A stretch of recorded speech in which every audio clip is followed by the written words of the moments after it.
साथियों, आप सभी को मेरा यानी अजय कुमार पांडे का हर हर महादेव शंभो, बाबा विश्वनाथ काशी की जय। दोस्तों, आज की इस वीडियो में हम आपके लिए ले आए हैं द्वादश ज्योतिर्लिंग स्तोत्र अर्थ सहित। आइए आज की वीडियो को शुरू करते हैं, और अगर आपको अच्छा लगे तो मित्रों में भी जरूर शेयर करिएगा। दोस्तों, आज की वीडियो में हम जानेंगे द्वादश ज्योतिर्लिंग यानी कि 12 ज्योतिर्लिंग है महादेव के, उनका अर्थ सहित अनुवाद क्या है और वो ज्योतिर्लिंग कहाँ कहाँ पर है। तो चलिए वीडियो को शुरू करते हैं। हम में से कई लोग भगवान शिव के सभी ज्योतिर्लिंगों का दर्शन नहीं कर पाते हैं। ऐसी स्थिति में आप प्रतिदिन द्वादश ज्योतिर्लिंग स्तोत्र अर्थ सहित का पाठ कर सकते हैं। शिव महापुराण के अनुसार द्वादश ज्योतिर्लिंग स्तोत्र अर्थ सहित पाठ से व्यक्ति को उसी फल की प्राप्ति होती है जिस फल को वो सभी ज्योतिर्लिंग के दर्शन से प्राप्त कर सकता है। द्वादश ज्योतिर्लिंग स्तोत्रम की रचना आदि शंकराचार्य जी ने किया था, जिसमें उन्होंने भगवान शिव के सभी ज्योतिर्लिंगों की महिमा का वर्णन किया है। भगवान शिव भारत के 12 अलग अलग स्थानों पे अपने ज्योतिर्लिंग स्वरूप में विद्यमान है। हिंदू धर्म शास्त्रों के अनुसार जो भी व्यक्ति इन 12 ज्योतिर्लिंग का दर्शन कर लेता है तो अपने समस्त पापों से वो मुक्त हो जाता है। द्वादश ज्योतिर्लिंग स्तोत्र अर्थ सहित पाठ से मृत्यु का भय समाप्त हो जाता है और व्यक्ति लंबी आयु को प्राप्त होता है। इस स्तोत्र के नियमित पाठ से भगवान शिव की अति कृपा होती है और शीघ्र कृपा प्राप्त हो जाती है। तो चलिए पहले हम द्वादश ज्योतिर्लिंग स्तोत्रम संस्कृत में पढ़ेंगे, फिर द्वादश ज्योतिर्लिंग स्तोत्र अर्थ सहित जानेंगे। दोस्तों, किसी भी मंत्र या स्तोत्र का अगर सिद्ध करना होता है तो उसका सही उच्चारण के साथ पाठ करना जरूरी होता है। हम में से कई लोग द्वादश ज्योतिर्लिंग स्तोत्रम में प्रयोग किए गए संस्कृत के कठिन शब्दों का सही से उच्चारण नहीं कर पाते हैं, तो उन लोगों के लिए हमने संस्कृत के शब्दों को लघु रूप में लिखा है, जिसे पढ़ना आपके लिए आसान हो जाएगा। और मैंने इसको अपने डिस्क्रिप्शन बॉक्स में पूरा का पूरा कॉपी पेस्ट कर दिया है। आप वहां से अपनी बुक में, अपनी किताब में आसान भाषा में लिख सकते हैं। तो चलिए अब हम द्वादश ज्योतिर्लिंग स्तोत्र को संस्कृत के आसान और लघु शब्दों के साथ पढ़ेंगे और पाठ करेंगे। द्वादश ज्योतिर्लिंगम स्तोत्रम। सौराष्ट्र देशे विशदे अतिरम्ये ज्योतिर्मयं चंद्रकला वसंतम भक्तिं प्रदानाय कृपावतीर्णं तं सोमनाथं शरणं प्रपद्ये। तं सोमनाथं शरणं प्रपद्ये।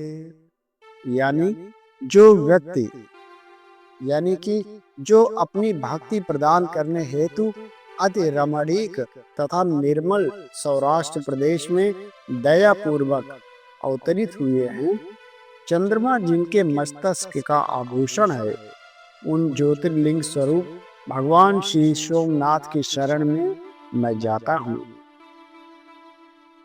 श्रीशैल सिंह विबुधाति संगे तुलाद्रितुं तपिमुत वसंतं तं लेखपूर्वमेकं नमामि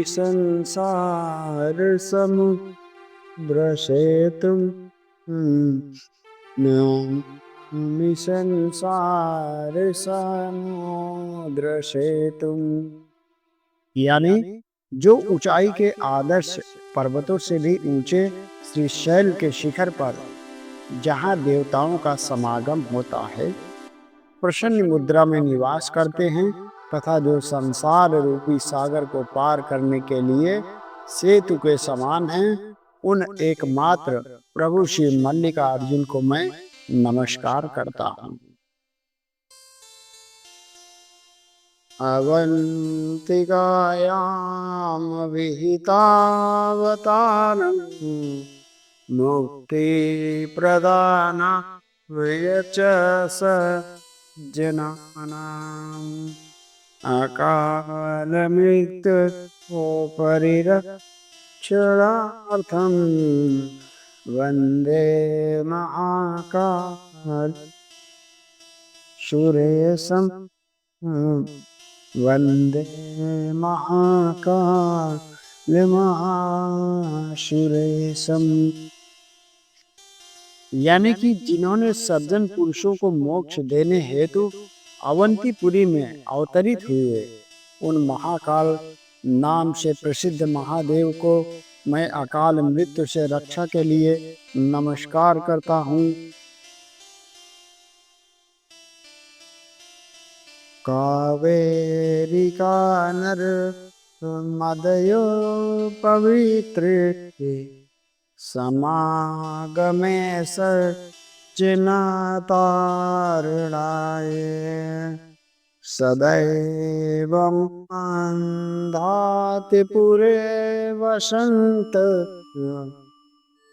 मुन्कारमीशं शिवमेकमीडे ओंकारमीशं शिवमेकमीडे।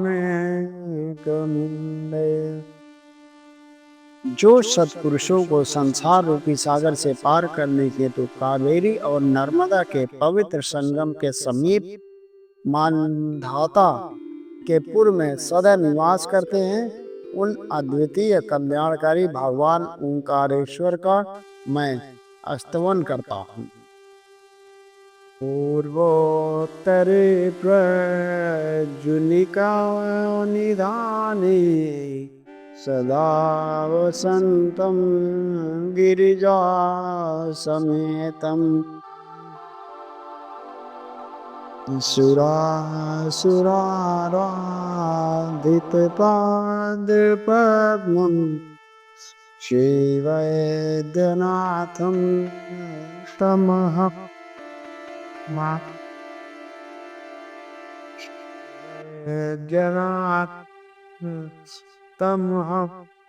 नमामि।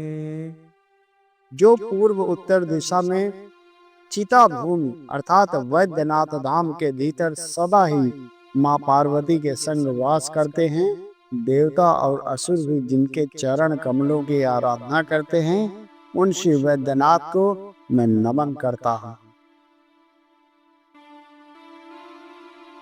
यामे सदंगे नगरे अतिरम कुशितांगम विविधैश्च भोग सदराति मुक्ति प्रदमीशमेकं श्रीनागनाथं शरीरं प्रपद्ये श्रीनागनाथं शरणं प्रपद्ये। जो दक्षिण दिशा के अति रमणीक सदंग नगर में विभिन्न भोगों से संपन्न होकर सुंदर आभूषणों से सुशोभित हो रही हैं, जो एकमात्र सद्भक्ति और मुक्ति दोनों को ही देने वाले हैं, उन प्रभु श्री नागनाथ की मैं शरण में जाता हूँ। महाद्रिपर्षे चतटे रमन्तं सकोचवानं सततं मुनि सुरासुरर्ष माहुर्गन्धे केदारमीशं शिवमेकमीडे केदारमीशं शिवमेकमी। जो महागिर हिमालय के निकट केदार सिंह के तट पर सदैव निवास करते हुए मुनि श्रेष्ठ द्वारा पूजे जाते हैं तथा देवता, असुर, यक्ष और महान सर्प आज भी जिनका पूजन करते हो, उन एक कल्याणकारक भगवान श्री केदारनाथ का मैं स्तवन करता हूँ। सहृदय शीर्ष विमल वसंत गोदावरी पवित्र देश यदर्शनात्तकमाशुनाशम यत्प्रयातितं त्र्यम्बकमिशं देवातीतं त्र्यम्बकमिशं।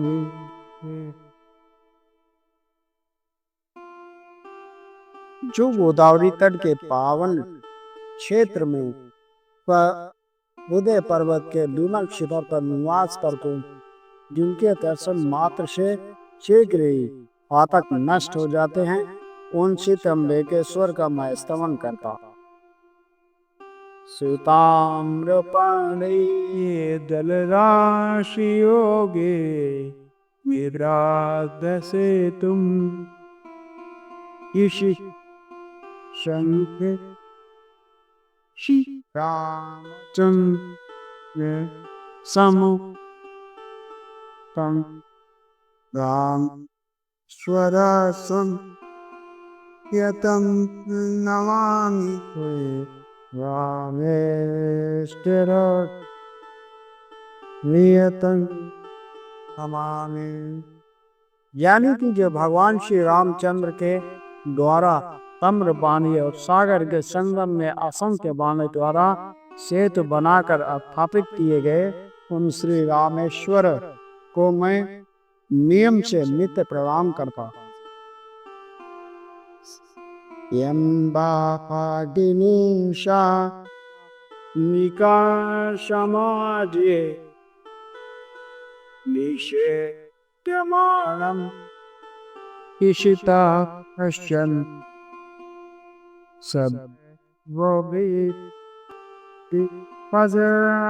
प्रसिद्धं तम शंकरं तहितं नमामि। तहित यानी कि जो दाकिनी और शाकिनी वृद्ध में प्रेतों द्वारा सदैव शैलित होते हैं, उन भक्त हितकारी भगवान श्री भीम शंकर को मैं नमन करता हूँ।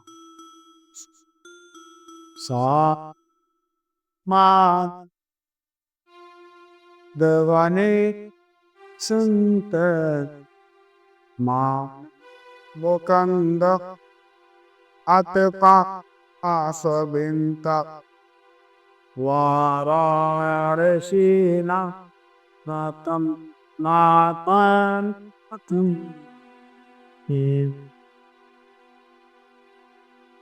शर विश्व शरण कपत यानी कि जो स्वयं आनंद रूप हैं और आनंद पूर्वक आनंद वन अर्थात काशी क्षेत्र में निवास करते हैं, जो पाप समूह को नष्ट करने वाले हैं, उन अनाथों के नाथ आशीपति श्री विश्वनाथ की शरण में मैं जाता। पिला पुरेरम मैं विशाल के अस्मिन् समुल्लसन्तं च जगद्वरेण्यं वन्दे महोदारतरस्वभावं ग्रीष्मेश्वराख्यं शरणं प्रपद्ये ग्रीष्मेश्वराख्यं शरणम प्रपद्ये। यानी कि जो इलापुर के सुरम्य मंदिर में विराजमान होकर समस्त जगत के पूजनीय हो रहे हैं, जिनका स्वभाव बड़ा ही उदार है, उन घृष्णेश्वर नामक ज्योतिर्मय भगवान शिव की शरण में मैं जाता हूँ। ज्योतिर्मयम द्वादश लिंगकानम शिवात्मनम प्रोक्तम मिदं क्रमेण श्रोतं पठित्वा मनुजो अतिभक्त्या फलं तदा लोक्य निजं भजेच्च। यदि मनुष्य क्रमशः कहे गए इन द्वादश ज्योतिर्मय शिवलिंगों के स्तोत्र का भक्तिपूर्वक पाठ करे तो इनके दर्शन से होने वाला फल को प्राप्त कर सकता है। इत श्री द्वादश ज्योतिर्लिंग स्तोत्रम संपूर्णम। दोस्तों, हमारे भारत देश में 12 ज्योतिर्लिंग हैं। सनातन धर्म में भगवान शिव के 12 ज्योतिर्लिंग को अति विशिष्ट स्थानों में एक माना जाता है। हर ज्योतिर्लिंग से कोई न कोई एक विशेष कथा जुड़ी है। तो भगवान शिव के 12 ज्योतिर्लिंगों के नाम को हम क्रमशः आज जानेंगे। पहला है दोस्तों सोमनाथ ज्योतिर्लिंग। यह 12 ज्योतिर्लिंगों में से प्रथम ज्योतिर्लिंग है, जो आज के गुजरात में स्थित है। पुराणों के अनुसार इस मंदिर का निर्माण स्वयं चंद्रदेव ने करवाया था। मल्लिकार्जुन ज्योतिर्लिंग। श्री मल्लिकार्जुन ज्योतिर्लिंग आंध्र प्रदेश के श्रीशैल पर्वत पर स्थित है, जिसे दक्षिण का कैलाश भी कहा जाता है। श्री महाकालेश्वर ज्योतिर्लिंग। 12 ज्योतिर्लिंगों में तीसरा ज्योतिर्लिंग महाकालेश्वर ज्योतिर्लिंग है, जो मध्य प्रदेश के उज्जैन में स्थित है। प्राचीन भारत में उज्जैन को अवंतिकापुरी के नाम से जाना जाता था। ओमकारेश्वर ज्योतिर्लिंग। ओमकारेश्वर ज्योतिर्लिंग भगवान शिव के 12 ज्योतिर्लिंगों में से चौथा ज्योतिर्लिंग है, जो कि मध्य प्रदेश में नर्मदा नदी के तट पर स्थित है। केदारनाथ ज्योतिर्लिंग। 5वां ज्योतिर्लिंग उत्तराखंड राज्य के हिमालय की चोटी पर स्थापित है, जिसे श्री केदारनाथ या केदारेश्वर भी कहा जाता है। छठा है दोस्तों भीमाशंकर। भीमाशंकर ज्योतिर्लिंग 12 प्रमुख ज्योतिर्लिंगों में से छठे स्थान पर आता है, जिसे मोटेश्वर महादेव के नाम से भी जाना जाता है। यह ज्योतिर्लिंग महाराष्ट्र में स्थित है, जिसके दर्शन करने मात्र से ही व्यक्ति के समस्त दुखों का विनाश में हो जाता है और उसको समस्त दुखों से छुटकारा मिल जाता है। काशी विश्वनाथ ज्योतिर्लिंग। काशी विश्वनाथ को सभी 12 ज्योतिर्लिंगों में से सप्तम ज्योतिर्लिंग कहा गया है, जो कि उत्तर प्रदेश के वाराणसी में गंगा नदी के तट पर स्थित है। त्र्यंबकेश्वर ज्योतिर्लिंग।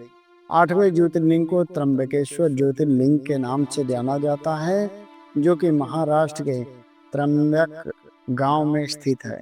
यह पवित्र गोदावरी नदी के तट पर स्थित है। वैद्यनाथ ज्योतिर्लिंग।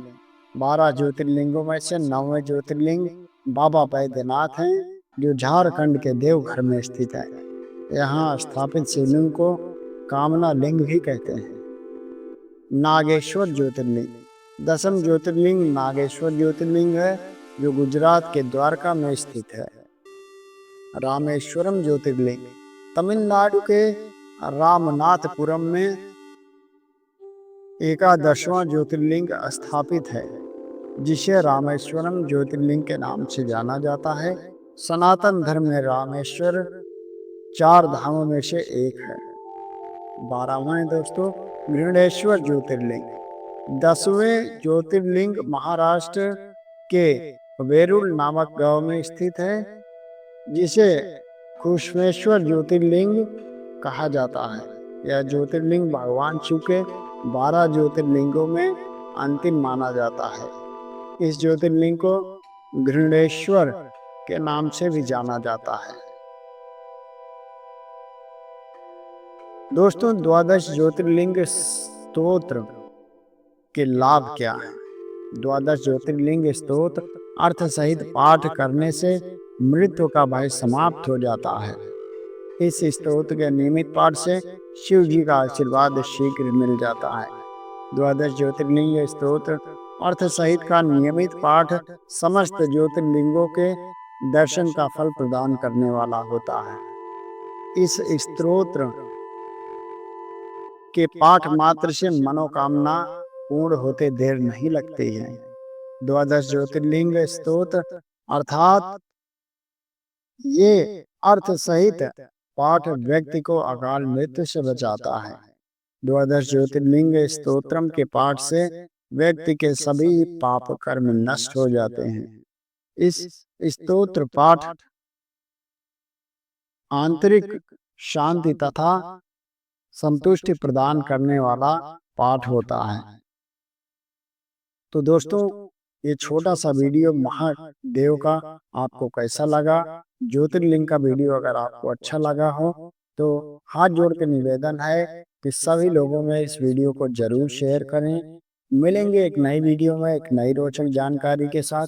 तब तक के लिए हर हर महादेव।